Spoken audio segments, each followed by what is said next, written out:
Allah menciptakan manusia. Assalamualaikum warahmatullahi wabarakatuh. Saya orang bodoh mencari Allah, sedikit menghayati cara Allah subhanahu wa ta'ala menciptakan manusia sebagaimana Quran surat 40 ayat 57, dan hamba mohon kepada Allah subhanahu wa ta'ala untuk menghayati satu persatu dalam kajian sekalian mengagungkan firman dari terjemahan ayat di bawah ini. Adapun bila salah atau tidak benar ini kesalahan dari hamba sadar kebenaran itu milik Allah.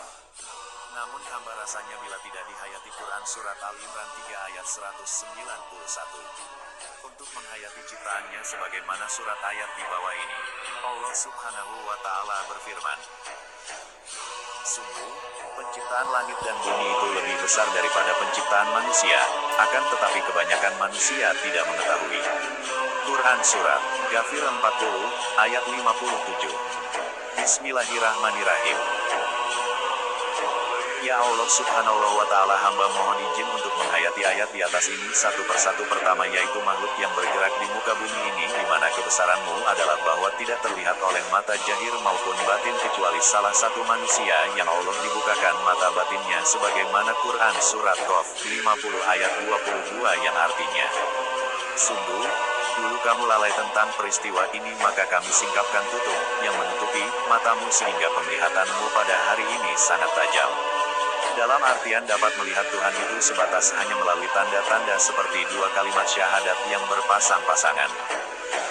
Sebagai beberapa contoh di mana hewan yang berkaki genap, kaki 2, 4 hingga kaki banyak diantaranya letaknya semua berasa di kanan dan kiri, di mana di situ adanya salah satunya tanda kalimat tauhid seperti sepasang mata kanan dan kiri.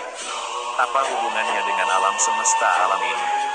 Tentunya semuanya ada hubungannya, di mana makannya telah disediakan sesuai dengan kesukaannya, bahkan diberikan alat guna melindungi diri agar tidak diganggu oleh makhluk lainnya, dan bahkan memberikan manfaat untuk kehidupan hewan yang lainnya.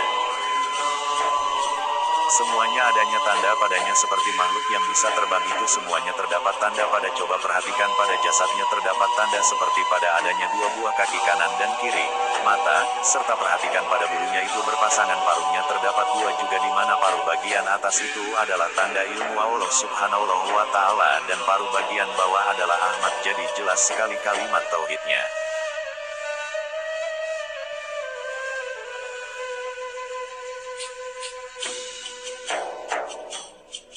Lalu pada pepohonan perhatikanlah pada semua dedaunan itu terdapat tanda sepasang kalimat tauhid, dan dedaunan tersebut tanda sujud kepada Yang Maha Pencipta, di mana setiap ujung dedaunan menunduk ke tanah. Lihat pada akarnya menyerupai halilintar, batangnya sebagai penegaknya adalah sebagai tanda alif Allah. Bahkan ada salah satu tanaman seperti tanda petunjuk yang perlu diimani, diantaranya satu tangkai daun ubi kayu pada daunnya menunjukkan 5 helai seperti tangan manusia, dan ada pula 6 helai yang artinya bahwa manusia itu wajib mengakui rukun Islam dan rukun iman. Dan juga pada tangkai daun ubi itu terdapat warna, yaitu ada tanda warna merah dan hijau. Menurut Abdul Hadis bin Abdul Latif orang bodoh mencari Allah, di mana tangkai ubi warnanya merah dalam pengertian itu tanda marah apabila tanda 5 helai Islam dan iman dilanggar. Ada pula yang tangkainya hijau, berarti itu tanda umat Nabi Muhammad Shallallahu Alaihi Wasallam. Ini hanya sebagai petunjuk saja melalui taman ubi kayu, tetapi semuanya halal untuk dimakan. Bahkan ada ubi racun, sebenarnya bukannya racun asli yang tidak bisa dikonsumsi, tetapi Allah subhanahu wa ta'ala menguji manusia mengapa ubi racun diciptakan. Ternyata Allah subhanahu wa ta'ala menciptakan ubi racun tersebut untuk melindungi tanaman ubi kayu yang tidak beracun di sekelilingnya dari hama babi liar, di mana ubi kayu racun dapat diolah yang bisa dikonsumsi oleh manusia. Kemudian penciptaan manusia dijelaskan pula pada Quran surat Al-Jariyat 51 ayat 20 yang artinya, dan di bumi terdapat tanda-tanda kekuasaan Allah bagi orang-orang yang yakin.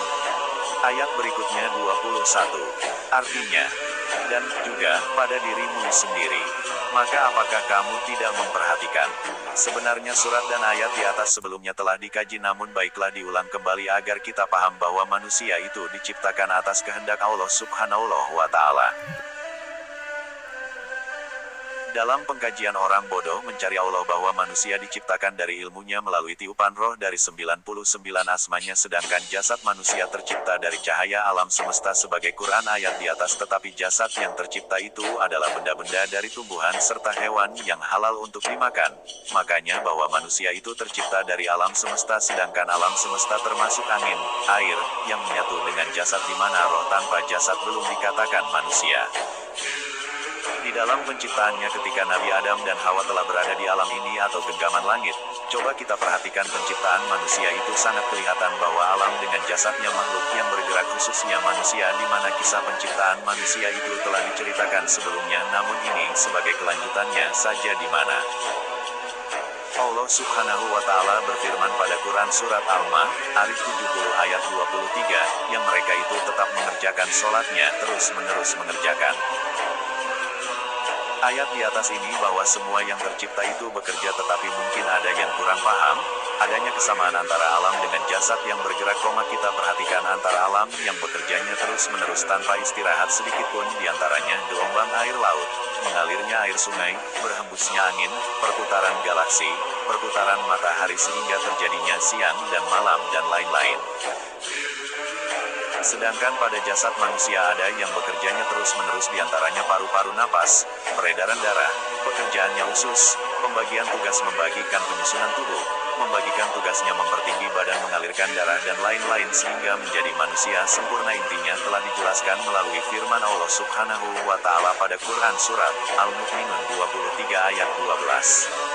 13. Pukul 14, 15 dan 16 inilah ilmunya Allah Subhanahu wa Ta'ala ketika jasad bekerja bila ada sesuatu adanya kekurangan otomatis membutuhkan tangan mengambil makan atau minum.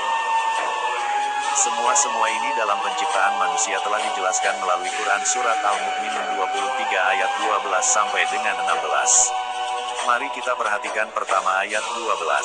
Artinya, dan sesungguhnya kami telah menciptakan manusia dari suatu saripati, berasal dari tanah.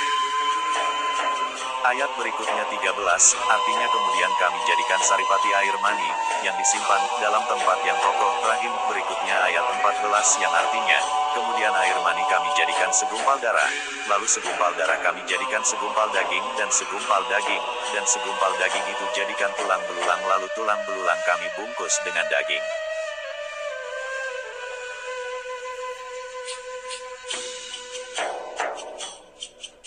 Kemudian kami jadikan makhluk yang berbentuk lain maka maha sucilah Allah, pencipta yang paling baik. Dan berikutnya ayat 15, artinya, kemudian sesudah itu sesungguhnya kamu sekalian benar-benar akan mati. Dan ayat 16-nya kemudian sesungguhnya kamu sekalian akan bangkitkan dari kuburmu di hari kiamat ketika kalian disempurnakan menjadi manusia yang sempurna diberi cahaya sempurna dari warna kulit serta dihiasi keindahan cahaya surga baik laki-laki maupun perempuan dan ada yang kurang sempurna tetapi itu adalah kuasanya Allah Subhanahu wa Ta'ala sepenuhnya kita manusia tinggal menjalaninya saja perintah karena kita diciptakan dengan sempurna untuk lebih meyakinan bahwa kita telah dikatakan sebagaimana firman di bawah ini tentunya kita harus sadar diri akan terjadi kembali kepadanya dengan bekal perilakunya selama hidup. Sesuaikan dengan ayat di bawah ini apakah kita telah bersyukur atau menjadi manusia kufur. Etin 95 ayat 4 artinya sesungguhnya kami telah menciptakan manusia dalam bentuk yang sebaik-baiknya dan ayat 5-nya kemudian kami kembalikan dia ke tempat serendah-rendahnya, neraka. Kemudian ayat 6 berikutnya artinya kecuali orang-orang beriman dan mengerjakan amal saleh, maka bagi mereka pahala yang tiada putus-putus. Inilah kajian orang bodoh mencari Allah. Mohon maaf bila tidak berkenan pengkajian ini. Wassalam.